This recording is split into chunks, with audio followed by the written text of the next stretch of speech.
The unthinkable is happening right now in luxury fashion. Brands that seemed bulletproof for generations are suddenly vulnerable. Their decades-long strategy of relentless price increases has hit a wall, and the fallout is spectacular. Empty boutiques, plummeting stock prices, and angry customers are forcing a reckoning nobody anticipated.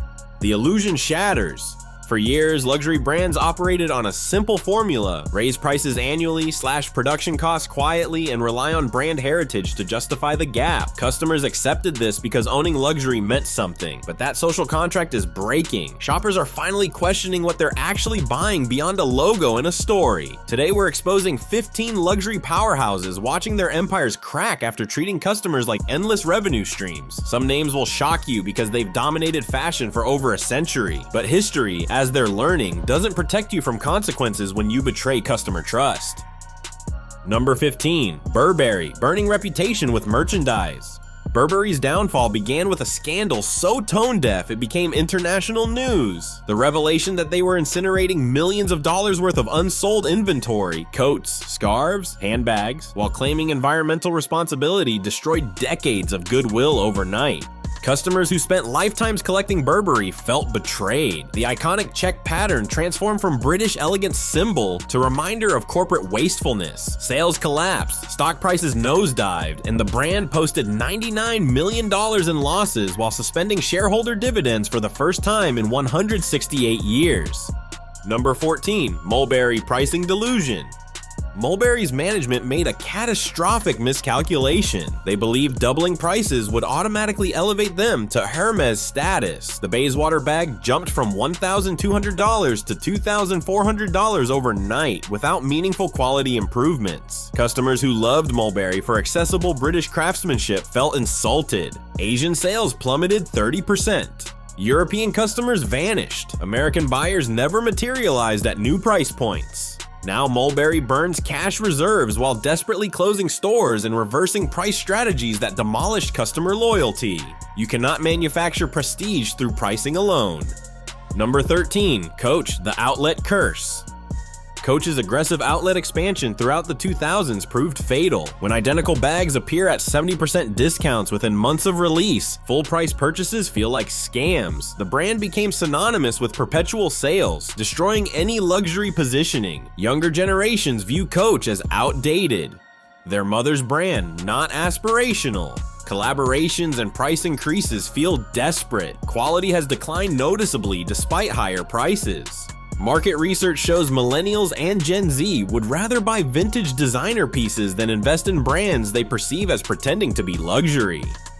Number 12. Salvatore Ferragamo, lost heritage.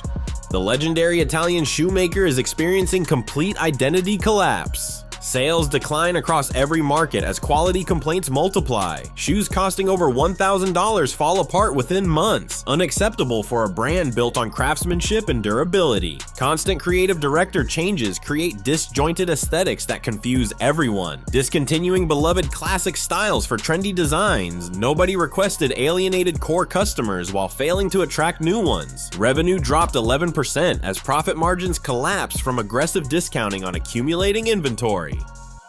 Number 11. Michael Kors, ubiquity destroys value. Michael Kors became the definitive case study in how oversaturation kills brands faster than any scandal. When everyone carries the same MK monogram, from teenagers to executives, exclusivity becomes impossible. The brand tried reversing course through price increases and reduced outlet presence, but damage this severe proves permanent. A parent company, Capri Holdings, reports devastating losses annually. Sales declined steadily despite countless rebranding attempts. The fundamental problem: the brand built its empire convincing middle-class consumers they could afford designer style. Once that aspiration evaporated, the entire business model collapsed. Number 10. Hugo Boss, outdated masculinity. Hugo Boss struggles as its traditional menswear focus feels antiquated in a landscape valuing diversity and fluidity. Prices increase significantly. Basic suits now exceed $1,000, but quality improvements don't match. Streetwear-inspired collections feel inauthentic, like corporate guessing rather than genuine innovation. Sales stagnate across Europe and North America. Growth halted completely as market share erodes to contemporary competitors. Customers find better value from custom tailors or innovative brands. Understanding modern masculinity extends beyond traditional suiting. Number 9. Versace. Corporate ownership kills soul. Versace lost its cultural cachet after Capri Holdings' acquisition subjected it to corporate profit strategies. The brand Gianni built on craftsmanship and innovation now coasts on past glory. Quality concerns plague products. Garments costing thousands show significant wear after minimal use. Pricing disconnects from value delivered. Sales growth flatlined. Corporate ownership stripped away Italian family heritage and artistic vision that made Versace special. The Medusa logo appearing on everything from cheap collaborations to home goods diluted brand equity until Versace feels accessible rather than aspirational. Number 8. Dolce & Gabbana. Cultural insensitivity catastrophe. Dolce & Gabbana destroyed years of brand equity through racist marketing campaigns and tone-deaf statements. Their China campaign featured imagery Chinese consumers found deeply offensive, triggering boycotts, canceled shows, and devastating sales losses. Prices climbed despite reputational damage. Basic t-shirts over $800, dresses exceeding $5,000. Quality doesn't justify astronomical prices. Designers doubled down on controversy with inflammatory social media comments alienating consumers and celebrities. Revenue never recovered. Younger consumers choose brands aligning with their values. Number 7. Balenciaga, the advertising nightmare.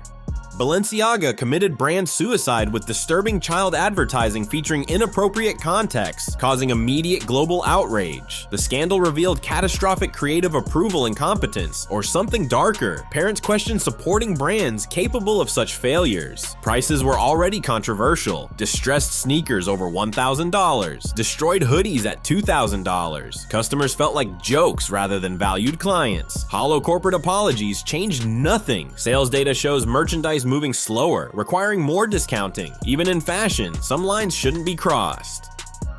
Number 6. Canada Goose. Status over substance. Canada Goose faces backlash as consumers realize they're paying $1,500 for coats they'll never need unless exploring polar regions.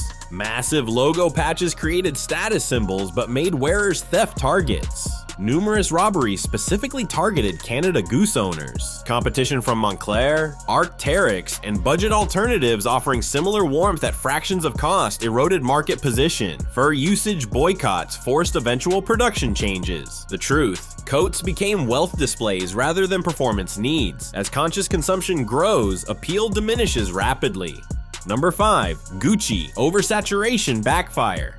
Gucci experienced explosive growth under Alessandro Michele, but now suffers painful correction. Sales decline as the brand realizes it expanded too quickly and priced too aggressively. The Double G logo became so oversaturated it lost luxury appeal, appearing on everything from expensive loafers to cheap-looking belt bags. Handbags costing $2,000 in 2015, now priced at $4,000 for identical products. Customers finally push back. Revenue dropped 14%. New creative directors face impossible tasks, refreshing images without alienating customers. Since Gucci represents majority of Kering's portfolio profits, struggles threaten entire corporate structures.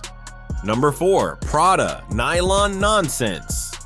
Prada's strategy of convincing consumers that nylon backpacks justify luxury prices is failing. People question paying $2,000 for industrial fabric. Minimalist aesthetics, once considered sophisticated, now feel dated compared to exciting contemporary brands. Sales growth stagnated. Collaborations feel desperate. Iconic nylon bags cost triple what they did 15 years ago despite identical materials and no quality improvements. Missing logo mania trends means struggling to define what makes Prada worth premiums when competitors offer better value.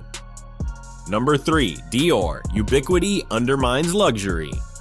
Dior became a victim of success as ubiquity and licensing deals diluted exclusivity. The Lady Dior bag, once representing elegance, now costs over $6,000 for basics, exceeding $30,000 for exotic versions. Essentially logo flexes rather than timeless pieces. Mass market beauty and fragrance lines sitting beside drugstore cosmetics undermine luxury positioning. While profitable within LVMH, growth slowed considerably. Serious questions emerge whether continued price increases justify themselves when quality concerns and overdistribution damage prestige, making Dior once untouchable.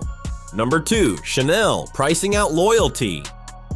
Chanel committed ultimate luxury sins by raising prices so aggressively that even wealthiest loyal customers publicly complained about being priced out. Classic flat bags costing $4,900 in 2019 now exceed $10,000 for identical products without improvements. Explanations about costs and exclusivity ring hollow when customers notice declining quality, loose stitching, uneven quilting, hardware issues on bags costing more than monthly rent. Restricting purchases while raising prices feels like punishment rather than loyalty rewards. Private ownership means answering to nobody.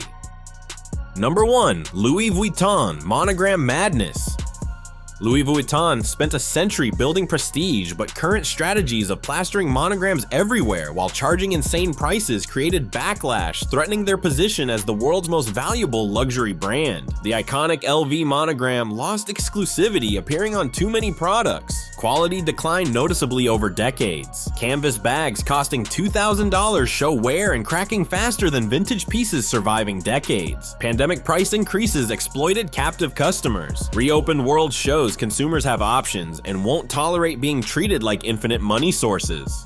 Despite record revenues, unit sales decline, selling fewer products at higher prices to shrinking wealthy customer pools while losing aspirational middle-market consumers. These 15 brands represent billions in lost value and broken relationships taking generations to build but years to destroy through greed and disconnect. If you found this countdown eye-opening, smash that like button to help others discover truth about luxury pricing. Drop comments about which struggling brand surprised you most, and share this video with anyone needing truth before dropping thousands on designer bags. Knowledge is power, and informed consumers change industries by voting with wallets.